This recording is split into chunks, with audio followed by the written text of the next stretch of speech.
So this is my second time doing this video because I was going to eat breakfast with a friend of mine.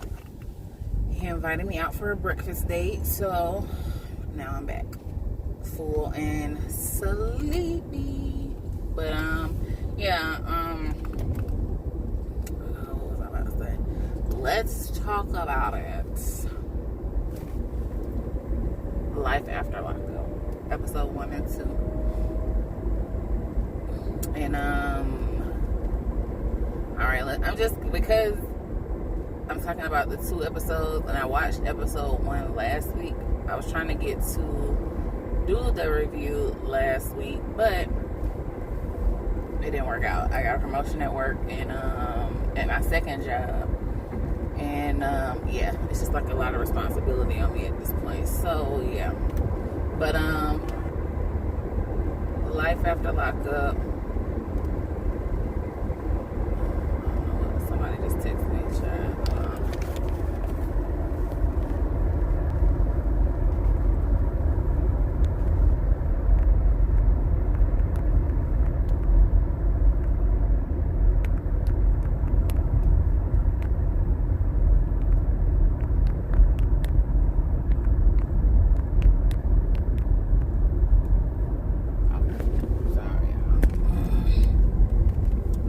So let's just get the most annoying people out of the way. And I know they're like supposed to be like the highlight of the show, and they were in the beginning to me too. Like that was the reason I wanted to watch the show, was for this particular segment. But these 2 episodes, they've kind of gotten the fuck on my nerves. I'm gonna be honest with you. With Michael, Megan, and Sarah, I'm kind of over it because Megan is spoiled and her father needs to like get off in that ass because you don't speak to somebody's mother like that. Not, I'm coming to check his mother. I'm sorry. No ma'am, no ham, no turkey. We don't do that. We don't do that as black people. You know what I'm saying? Like, you show respect for the man's mama even if she ain't showing respect for you. Especially if she calls herself, if she says that she loves him and whatnot, and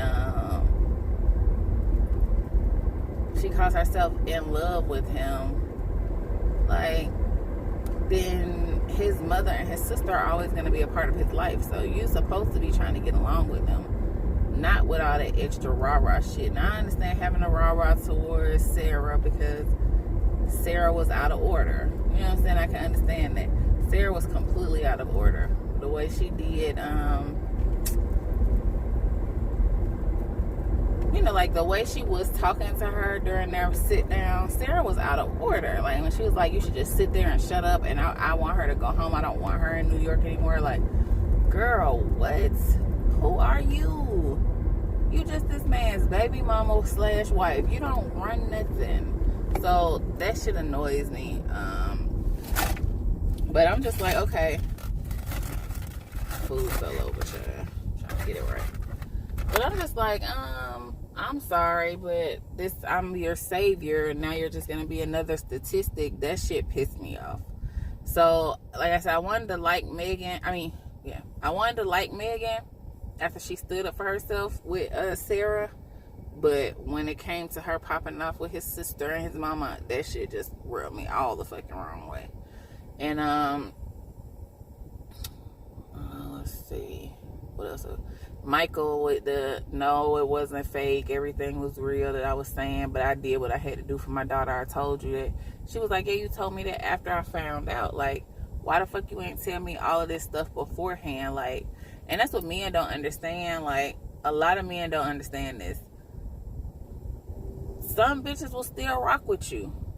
You know what I'm saying? Like, if you let the girl know from jump, hey, I'm married to my baby mama because I want to be able to be in my daughter's life, and she ain't gonna let me if I don't, like, and I feel like she probably is that type of person. I know she's been saying like she doesn't want them to be angry with each other because she doesn't feel like her kids should have to pick sides, but I feel like she did probably say that to him a couple of times, like, well, if we're not together then you won't be in your daughter's life. I feel like she said that to him. I do, because the way she came across with the, now you're just gonna be a statistic, I was the one chance that you had and of staying free and not being a statistic, it makes me feel like she really, like she probably did say that shit. So I mean, he could have just been upfront and honest with Megan from the beginning, like, hey, this is what it is, this is what I got going on, you still want to rock with me or not? And to me, I really feel like she still would have rocked with him, but she would have just known better. See, like,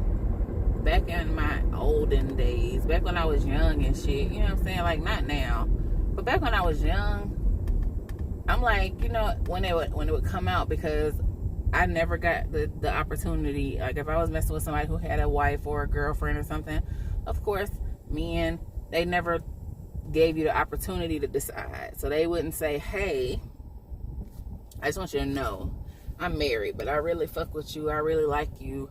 And I'm like, oh, you know what I'm saying? Like, I feel like if that was said, if I really was like rocking with this person, if I was really on the wave with this person, really vibing with this person, I probably would have been like, all right, cool, I'll still deal with you in this capacity, like in this way, and this is how it's gonna be. And I know that if your girl, like, I would have told you how to not get caught. Like, seriously, I'm not saying that's right, but I'm saying, like, that's what my mindset was on at that point. I would have told you how to not get caught. But you know what I'm saying, it comes out in the end and it's like, dude, man, I probably would have still rocked with you. You know what I'm saying? Like, I probably still would have kicked it with you if you would have been honest. So a lot of men don't give women the opportunity to be like, okay, give me all of the facts and let me decide if I want to be in the mix with this shit. Because there are women who will still be in the mix with the shits. It's women who will still be with the shits if you give them all the facts. They at least know what situation they are walking into and how to be prepared. But I digress. But I don't know what the hell Megan got to tell him. Everybody's saying that she's about to tell him that she's pregnant, which her face is fatter, but I'm just gonna think that that's eating good, because she got these chicks and whatnot. So I'm gonna just say that she eating good. I really pray that that's not her secret. I really pray that she is not pregnant by this man who already got 2 kids with his wife. Like, girl, he ain't got nothing to offer you. Nothing. He a felon that don't work. He has nothing to offer you. That's a rapper. Let's not leave out that he is a rapper. If he blow up, then okay, cool. But at this point, he has nothing to offer you. And if he blow up, he's still gonna be one of them niggas that ain't got shit to offer you. It's plenty of rich ass niggas who don't want to pay child support. So I hope she's not pregnant. Okay, moving on from them, because I'm annoyed. As you can tell, I kind of went on a rant. So I'm annoyed with them. So moving on to Marcelino and Brittany. Their story is kind of boring, honestly. They don't really have much going on. They have a baby. They have a new house. They have Giovanni a lot. He's so cute. Like, he is the bright spot of their segment, because their segment is kind of boring. Because I feel like Marcelino is not who he is on camera. I feel like Marcelino is not this controlling, chauvinistic man that he portrays on camera. I don't feel like that's who he is in real life. So it's kind of annoying, because, you know what I'm saying, I know that her bunkie, as she called her, bunkie, ended up getting, I think, 10 years in prison. I think it was 10. And I wonder if, I'm not sure if her time served goes towards that 10 years or not, because she already served 4 years in jail before she was able to bond out. So, and then she was out on bond for 2 years. So she served 4 years in jail. So I wonder if that goes towards her time, you know, like her sentence, like time served will go towards her sentence or whatever. But yeah, their segment is boring. I wish Amanda would go away, because she brings nothing to the show but a thorn in Marcelino's side. That's it. Alright. I mean, I'm glad we got some regular fucking people, you know what I'm saying? Like, I'm glad we got some people that's just living their American dream, but Honestly, their segment is boring as fuck.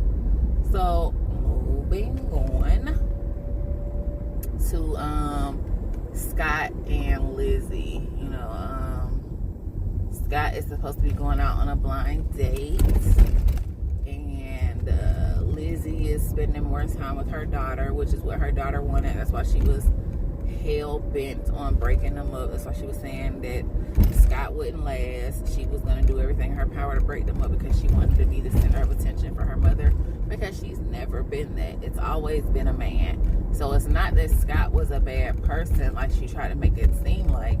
It's just that Lizzie's focus was always a man and not her daughter. So she felt like, okay, Scott needs to go so that I can get the focus, because Scott is needy for attention. Scott has low self-esteem.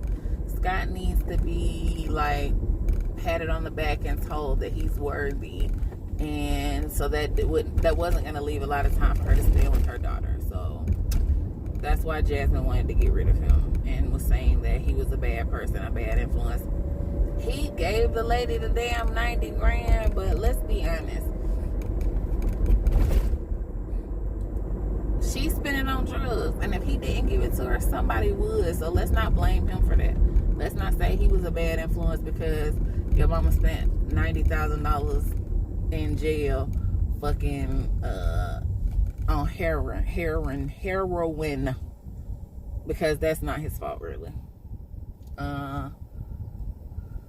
You know, honestly, drug addicts, especially when they are trying to fight the dope sickness, can be the most manipulative, annoying motherfuckers that you would just give them money to so they'll stop fucking talking to you. So, I mean, alright. I don't feel bad about that. I feel bad that he spent up all his money and he was just a trick. And now his son's college fund is gone and he got to work again like he was retired. But now he's not retired. He's back working because he spent up all the money. But he's going on a blind date. Cool. All right. Lizzie got tattoos. But that motherfucking wig, girl. That wig she had on, sitting all like, when you have a wig on, you're supposed to like brush your edges down. See, like, this is a wig. This is a wig that I have on. These are my edges, though. I've slicked my edges down and I've laid the wig back so that you can see my own edges. You're not supposed to have the wig pulled all the way down here. You know what I'm saying? You're not supposed to have the wig pulled all the way down like that. It looks wiggy. It looks wiggy. That's not cute. It's not supposed to be like that. So it was horrible. Awful, horrible. So yeah, that's that with their segment.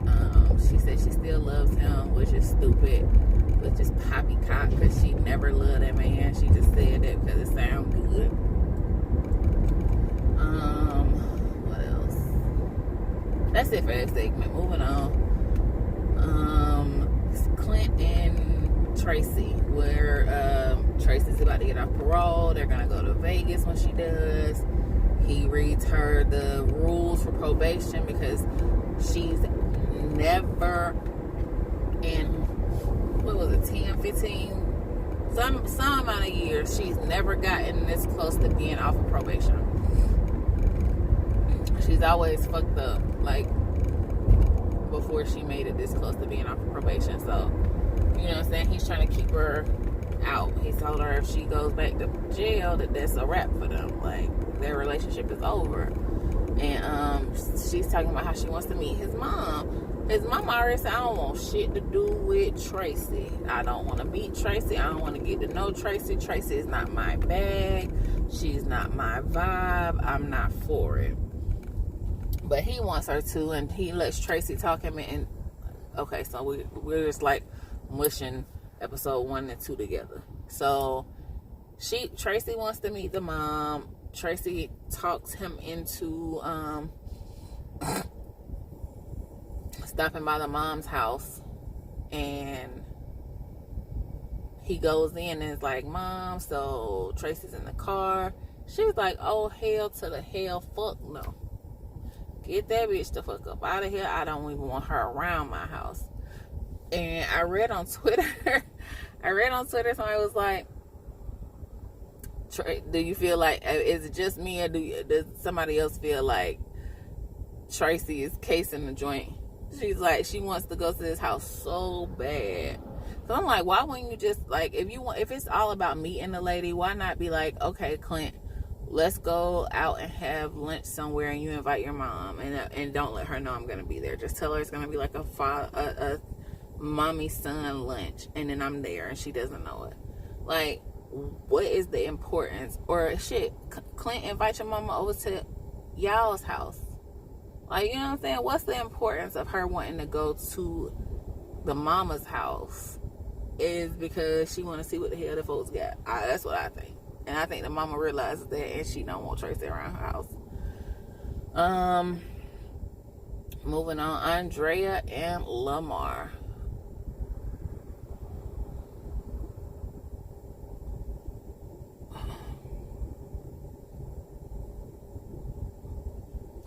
Andrea's annoying. I'm gonna say that. I liked them, like, when they were on the most arresting moments and they were like laughing and joking or whatever. That shit was like so cool. I liked them in that capacity. And I liked when on season 1, like when they were getting married and Tennyson had like a moment with Lamar or Nook Dog, where he helped him with his tie and stuff. That was like so freaking sweet to me. I think I shed a couple of tattooed tears during that segment. But her kids are over it. Her kids are over Lamar because they feel like he didn't keep his word as far as like staying out of trouble or whatever. So they over it. And she pissed off at Lamar too, but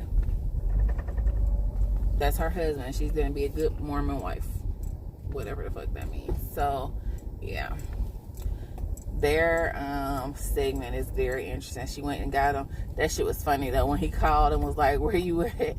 He called and said, where you at? And she's sometimes, what you mean? I'm at home. He was like, you ain't come to pick me up? She was like, no, what you mean come to pick you up? It was so funny. And she was standing right behind him, like looking at him call her. And she's standing there. She said, turn around, I'm behind you. But her kids are over him. They don't want damn parts on him. So we shall see how that will turn out, baby. But I think that's it. A lot of couples. Got Mike and Megan, Sarah, Lizzie Scott, Marcelina, Brittany. I guess, was it just 4 couples? 5. Tracy and Clint, Marcelina, Brittany, Michael and them girls, them foolish ass girls, Lizzie and Andre and Lamar. So yeah, we talked about everybody. Child, let me go on in here because I gotta get ready for work. So hey, it wasn't that much going on in this video, I know. And I'm gonna holler at y'all when I do something different where I can actually be me and my personality. But I'm gonna holler at y'all.